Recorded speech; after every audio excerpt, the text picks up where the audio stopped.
All right, hello everybody. I'm going to be showing you how to create this Claude project real quick. So we are going to start over here. We're going to go into Claude. I'm going to leave a link to Claude and also the system prompt, by the way. But we're going to go to Projects, New Project, name it LinkedIn, Copywriter. It doesn't really matter what you name it. You're going to copy the prompt here, and you are also going to copy the prompt over here.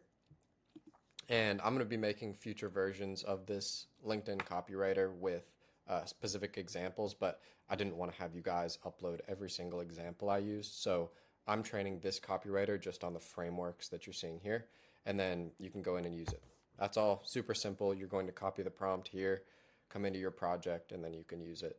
I was not able to share this with you guys, so I couldn't share this project like I can with Notebook LM. Please give the YouTube channel a follow and subscribe for more content I'm going to be coming out with soon.